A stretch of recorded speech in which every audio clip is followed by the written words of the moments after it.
क्या बॉलीवुड फिल्म तुम्बाड़ की दुष्ट आत्मा हस्तर के पौराणिक सबूत मिल गए?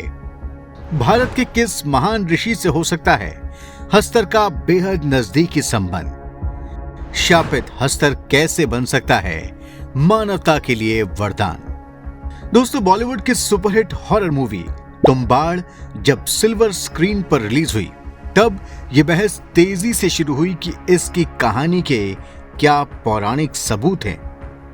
क्या वास्तव में प्राचीन भारत में हस्तर जैसी कोई दुष्ट दिव्य आत्मा थी? अगर थी तो इसका जिक्र किस पौराणिक ग्रंथ में हुआ है?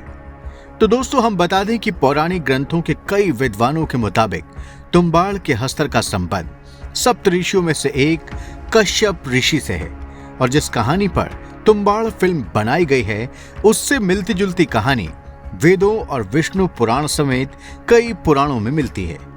दोस्तों, सबसे पहले तुम्बाड़ के हस्तर की कहानी शॉर्ट में आपको बता देते हैं। दोस्तों, हस्तर की एक कहानी एक किंवदंती या मिथ पर आधारित है, जिसमें माना जाता है कि यह सृष्टि समृद्धि की देवी, जिनका नाम पूर्ति देवी था, उनके द्वारा बनाई गई है। इन देवी से 16 करोड़ देवी देवताओं को जन्म मिला था। पृथ्वी उनका गर्भ थी और उनके पास सोने और अनाज के विपुल भंडार थे। उनके गर्भ से जो पहला बच्चा पैदा हुआ था उसे पूर्ति देवी बहुत चाहती थी, लेकिन उनका यह पुत्र दुष्ट आत्मा था, बेहद लालची था। उसके इरादे नेक नहीं थे।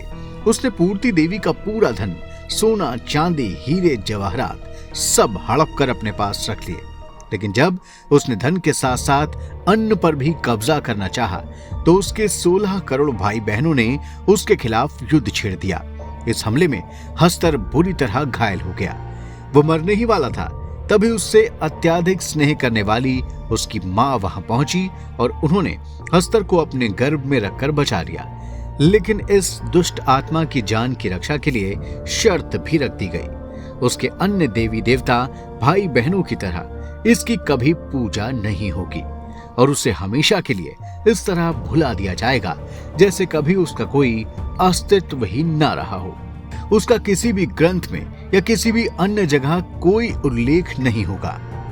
दोस्तों, ये कहानी वैदिक सप्तऋषि कश्यप और उनकी 2 पत्नियों अदिति और दिति की कहानी से मेल खाती है। पुराणों के मुताबिक ऋषि कश्यप की दिति और अदिति समेत अनेक पत्नियां थीं, जिनसे अनेक प्राणी, योनियों और चराचर जगत की उत्पत्ति हुई है। कश्यप और अदिति से उत्पन्न पुत्र आदित्य कहलाए। कुल 12 आदित्य हुए, जिसमें सूर्य सबसे बड़े थे। ये सभी देवताओं में गिने जाते हैं। दूसरी तरफ कश्यप और दिति से उत्पन्न पुत्र दैत्य कहलाए। दिति से उत्पन्न पुत्र दिव्य तो थे, लेकिन उनके अंदर दुष्टता भी थी। इसकी वजह भी थी। वजह यह थी कि एक बार दिति संध्या के समय कामासक्त होकर ऋषि कश्यप के पास पहुंच गई। उस वक्त कश्यप ऋषि हवन कर रहे थे। ऋषि ने कहा, देवी, ये संभोग का समय नहीं है। लेकिन इसके बाद भी दिति बारंबार आग्रह करती रही। तब ऋषि कश्यप ने कहा कि असमय संभोग करने के कारण उनके पुत्र दैत्य होंगे और भगवान के हाथों मारे जाएंगे। मुनि के इस कथन के बाद दिति को इस बात का अंदाजा हो गया था कि उनके पुत्र देवताओं की परेशानी का कारण बनेंगे, जिसकी वजह से भगवान विष्णु उनका वध कर देंगे। इसी आशंका के कारण दिति ने अपने पुत्रों को 100 वर्ष तक अपने गर्भ में ही रखा था।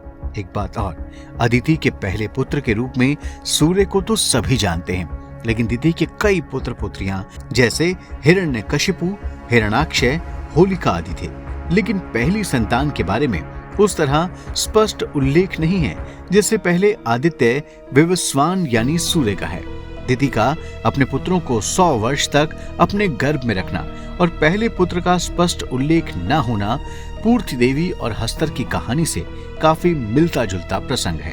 साथ ही दोस्तों, ये प्रसंग भी कई ग्रंथों में मिलता है कि कश्यप की पत्नी अदिति घर में अन्न, अनाज और अन्य भू संपदा की देखरेख करती थी। दिति के जिम्मे धन आदि का प्रबंधन था। विद्वानों का मानना है कि हस्तर दिति का ही पहला पुत्र था, जिसने लालच में आकर अपनी मां के पास मौजूद सारे धन को हड़प लिया। लेकिन जब उसने अनाज की तरफ देखा तो अदिति से उत्पन्न उसके भाइयों ने उस पर हमला कर दिया। मां ने उसे बचा तो लिया, लेकिन वो शापित हो गया। उसकी ना तो देवताओं की तरह पूजा हो सकती थी, ना ही उसका कोई जिक्र कहीं हो सकता था। दोस्तों यही श्राप हस्तर की प्रचलित कहानी को बेहद दिलचस्प मोड़ पर ला देता है।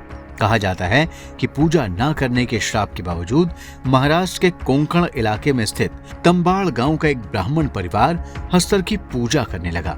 इस परिवार ने पूजा के लिए एक मंदिर भी बनवा दिया। इससे देवता क्रोधित हो गए और उन्होंने अपने कोप को बारिश के रूप में गिराना शुरू कर दिया। दोस्तों तुम्बाड़ फिल्म की कहानी और मराठी में लिखी एक किताब में जो कहानी मिलती है उसके मुताबिक हस्तर इस पूजा से बहुत खुश हुआ और उसने ये सारा धन उस मंदिर में ही किसी गुप्त जगह पर रख दिया है। लेकिन देवताओं के श्राप के कारण पैसे के लालच में जो भी इस मंदिर में जाता है वो फिर वापस लौटकर नहीं आता। दोस्तों वर्तमान महाराष्ट्र के कोंकण इलाके में तुम्बाड़ नाम का एक गांव आज भी मौजूद है। आश्चर्य की बात है कि इस गांव के लोग भी मानते हैं कि गांव में कहीं गुप्त खजाना है। कश्यप ऋषि का पौराणिक प्रसंग, हस्तर और पूर्ति देवी का प्रसंग और तुम्बाड़ नाम के गांव का होना, ये सब एक मिस्टीरियस लिंक को शो करता है। इस मिस्ट्री को लेकर और अधिक रिसर्च करने की, खोज करने की जरूरत है। वास्तव में अगर हस्तर का कोई खजाना है और उसे खोजा जा सकता है तो इससे हस्तर का मिला श्राप मानवता के लिए वरदान भी साबित हो सकता है। दोस्तों तुम्बाड़ गांव और हस्तर के बारे में अगर आपके पास कोई नई जानकारी है तो कमेंट बॉक्स में जरूर शेयर करें। इस वीडियो को भी लाइक और शेयर करें और हमारे चैनल को सब्सक्राइब करें और हाँ, नोटिफिकेशन के लिए बेल आइकन दबाना बिल्कुल ना भूलें। धन्यवाद।